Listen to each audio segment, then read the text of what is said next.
तो क्या उसकी जो इनफर्टिलिटी का है वो क्या सिर्फ फीमेल ओरिएंटेड ही रहता है? क्योंकि पुराना जितनी भी हमारे अभी बुज़ुर्ग की बात करें हम, तो उनका मानना ये होता था नहीं शायद कमी बहू के अंदर है या बेटी के अंदर हो सकती है। तो ये क्या फीमेल ओरिएंटेड रहता है इनफर्टिलिटी? नहीं, बिल्कुल भी नहीं।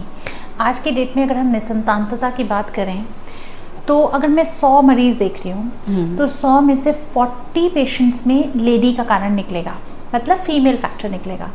एंड लगभग 40 पेशेंट्स होंगे जिनमें कि हस्बैंड का फैक्टर होगा।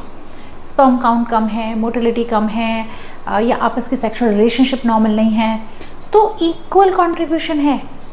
हस्बैंड का बच्चा पैदा होने में इक्वल कंट्रीब्यूशन है, और ये हमारी सोसाइटी को बहुत समझने की ज़रूरत है, राइट। एंड सैडली ये अभी भी बड़ा नेग्लेक्टेड पार्ट है। स्पेशली इन माई प्रैक्टिस, मैं अपनी प्रैक्टिस में बड़ा स्पष्ट रखती हूँ कि अगर हस्बैंड, सबसे पहला टेस्ट ही हस्बैंड का सीमेन एनालिसिस होना चाहिए। और मैं इसी तरह से समझाती हूँ कि हस्बैंड का छोटा सा टेस्ट है एक, जो कि मुश्किल से 500-600 रुपये का टेस्ट होना है। एक उनके वीर्य की जांच ही तो है, एक वो वीर्य की जांच करके हमें पता चल जाता है शुक्राणु कितने हैं, नॉर्मल है कि नहीं, हमें हस्बैंड के कुछ और टेस्ट करने की ज़रूरत तो नहीं है।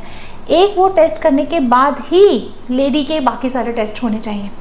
कितने सारे पेशेंट्स आते हैं, इनफैक्ट दिन रात पेशेंट्स आते हैं डॉक्टर पूनम की, लेडी के हज़ारों टेस्ट हो रखे होते हैं, हज़ारों, इवन नलियों तक का टेस्ट हो सकता है जो हो रखा होता है, जो बड़ा पेनफुल टेस्ट होता है, और हस्बैंड ने तो कभी सैंपल जांच कराया ही नहीं, सीमेन की जांच कराई ही नहीं, क्योंकि उनको लगता है कि भाई वो तो नॉर्मल है, राइट। एंड बहुत बार ऐसा होता है कि जहाँ 4 साल हो गए, लेडी के हज़ारों टेस्ट हो चुके हैं और सब कुछ हो चुका है, पैसे भी खर्च हुए, टाइम भी वेस्ट हुआ, बाद में हस्बैंड का टेस्ट कराया तो पता लगा स्पर्म तो थे ही नहीं, 0 स्पर्म थे। So it is very sad. And categorically doctors को भी इसमें बड़ा गाइड करने की ज़रूरत है। जैसे मेरी प्रैक्टिस में अगर दूसरी तीसरी बार पेशेंट आ रहा है और दूसरी तीसरी बार तक भी अगर उन्होंने हस्बैंड का टेस्ट नहीं कराया, तो मैं बड़ा क्लियरली बोलती हूँ कि देखो मेरे पास मत आना, जब हस्बैंड का टेस्ट करा लो तब मेरे पास आना, मुझे पहले हस्बैंड की रिपोर्ट चाहिए कि उनके स्पर्म नॉर्मल है कि नहीं, बाकी तो हम बाद में देखेंगे।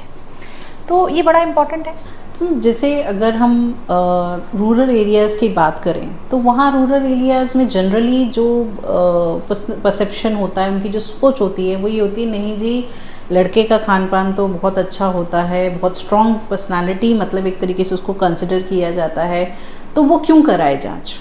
तो रूरल एरिया के जो पेशेंट्स हैं, अगर मैं थोड़ा इसमें डिटेल में जाना चाहूँगी कि अगर वो पेशेंट कोई गांव से एरिया से उठ के आपके पास आता है और वो ये कहता है कि मैडम मेरी जांच की क्या ज़रूरत है, क्योंकि जनरली उनको कन्विंस करना शायद बहुत मुश्किल होता होगा, तो ऐसे पेशेंट्स को आप कैसे थोड़ा सा टैकल करते हैं? सो पूनम, यहाँ पे डॉक्टर्स को ही बहुत स्ट्रिक्ट होना पड़ता है, होना चाहिए।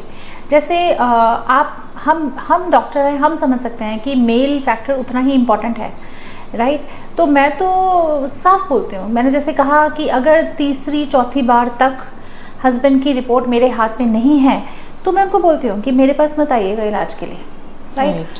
तभी उनको समझ आएगा, तभी। और मुझे बोलना पड़ता है, कभी कभी सास आती हैं, कभी कभी वाइफ, कि जी वो तो आई नहीं, ऐसे आपको उनको लाना पड़ेगा और उनको समझाना पड़ेगा कि 50% कारण है हस्बैंड के फैक्टर का, तो अगर आप नहीं लाओगे तो मैं आपका इलाज नहीं करूँगी। एंड आई थिंक सारे ही डॉक्टर्स को इस तरह से करना चाहिए, तभी धीरे धीरे समाज में ये अवेयरनेस आएगी कि अगर कोई दंपत्ति निसंतान है तो उसमें आधा कंट्रीब्यूशन हस्बैंड का है। एंड बिलीव मी, इसीलिए तो इतने आईवीएफ बढ़ गए हैं, स्पर्म काउंट कम होते जा रहे हैं, शुक्राणुस कम होते चले जा रहे हैं, एंड इतना कॉमन हो गया मेल इनफर्टिलिटी।